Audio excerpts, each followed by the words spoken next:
this is right in the vein of how do we explain this? If we, our analogy here, Scooby-Doo.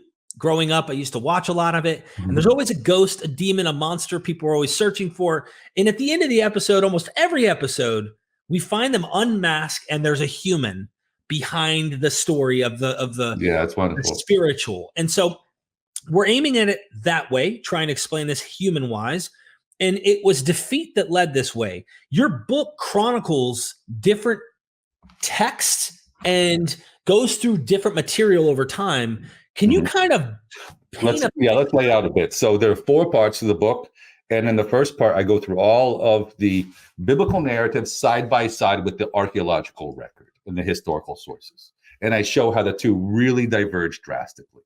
If you look at an introduction to the Bible that's being taught within colleges and seminaries and so forth, they're not helpful because what they do is they begin with the narrative and try to show where it overlaps, where it doesn't, but it's kind of just a messy thing. What we try to do as critical scholars is to separate the archaeology and let the archaeological record speak, the pottery speak. The pottery is the stuff that we find. That's the most important stuff because it allows us to date things. And then allow the text on its own to have its message. And we try to come back and say, so when can we date this text on the basis of the archaeological record? The text that we have has been transmitted. The oldest copies we have, we found around the time of Jesus. But scholars and everybody believes they go farther back. How much farther back is the question?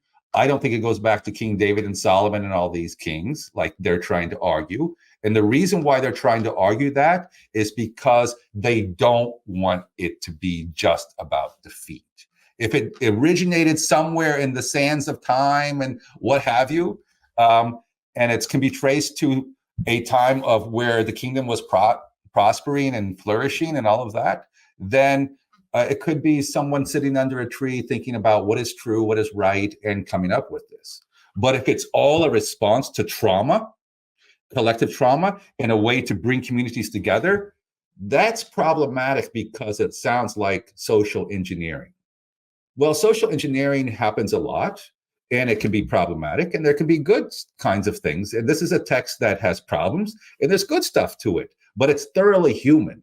And so in the first part of the book, I go through the archaeological record, and I show all these archives that we have, going all the way back, for example, to the Amarna letters from Egypt that show that Egypt was actually in the land. Israel couldn't have escaped Egypt because when they go to Canaan, the Egyptians are there waiting for them during that time. And I look at different archives and through the history. That's the first part.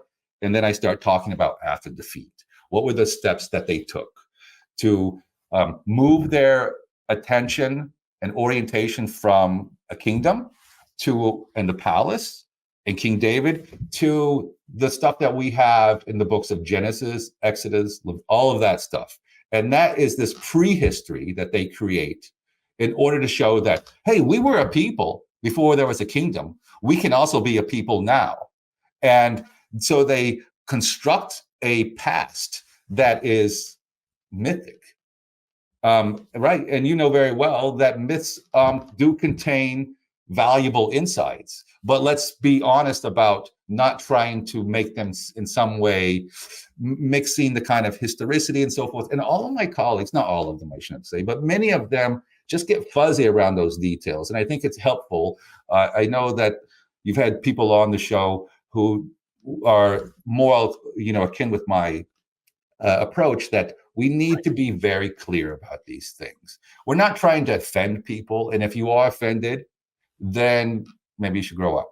I move in that second part to looking at how the Bible emerges around the kinds of questions that emerge in this time of imperial occupation.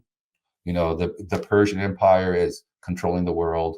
And then there's this little community around Jerusalem and the north and so forth, and they're working out their issues.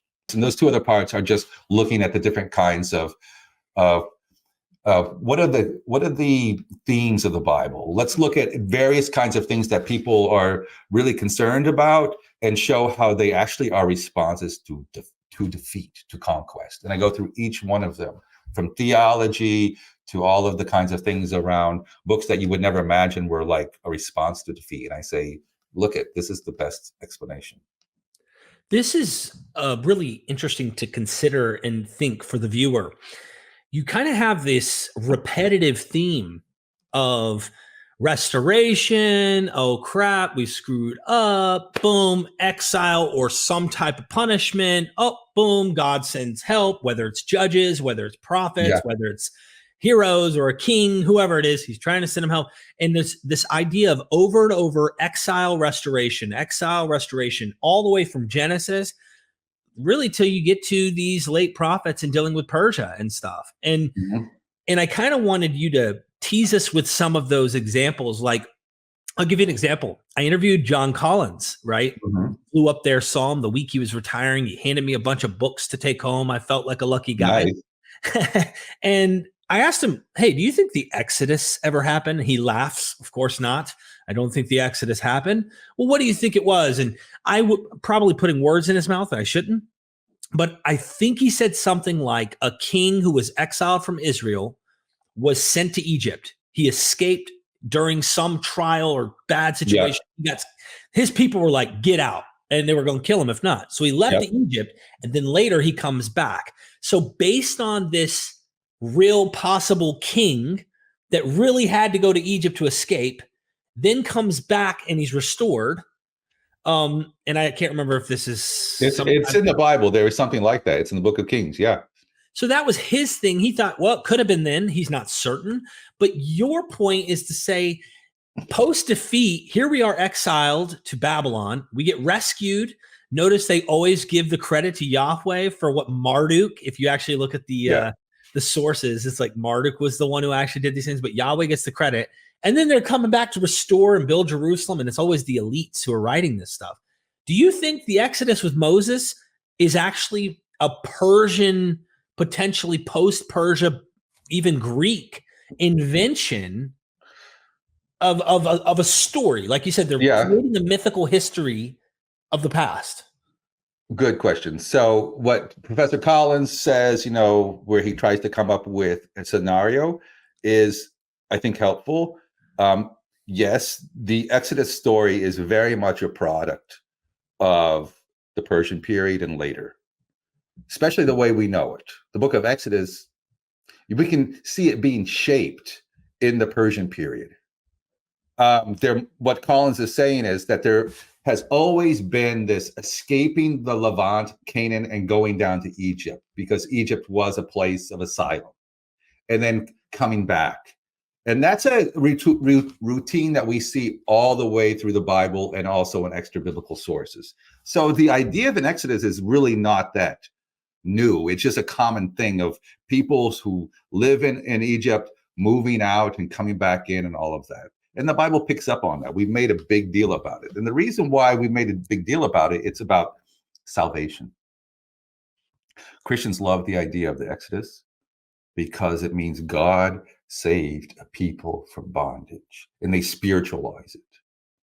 And if the Exodus didn't happen, then it's possible that Jesus also will not, and that salvation, I explain, but is very much an attempt to say, no, our kings were not the ones who did this. Our God is the one who did this. Why? Because our kings no longer exist, right? The kingdom has been wiped out. So they have to say, well, they don't have to, but they come up very creatively with this. They say that long before we ever had a kingdom, we were in Egypt. It's a common thing. A lot of us come from Egypt. We were there in slavery, and who brought us out, who saved us? The word is salvation, saved us, Yeshua. Same name as Yeshua, Jesus, Savior. But the one who saved us was, according to Christians, Jesus' Father, Yahweh. And that is, like I said, an attempt to say, well, the real center of our community is our transcendent God, not a political institution like that has been wiped out by the empire. And you say that too often, you get emails. You get some real death threat type emails, because you know why? It makes sense. It really resonates. People read this and say, yes, that makes sense. I have to say that when I started to read in this stuff when I was in college, it really was eye-opening too. And I expected that scholars would continue along in that vein, but it's so strange that they still are trying to be fuzzy, trying to say, oh, let's just be clear cut. Conquest is the point of departure for the Bible, not Davidic conquest of other peoples, like they say, but the Davidic dynasty being conquered. And there are two conquests. One is from 722 by the Assyrians. That's the northern kingdom. And so that kind of move towards responding to defeat and moving away from the palace is already embedded there a little bit. But it would be wrong to say that the Bible goes back to 722 or around that time, because whatever that was just an idea. Maybe a little bit of text, but very little.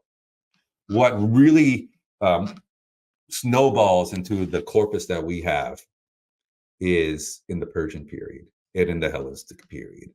And it's not minimalism that I'm trying to argue for necessarily, but I think we need to be a little bit more courageous in stating the facts. And the facts are, the Bible really is through and through a survival manual for a community that no longer has a kingdom.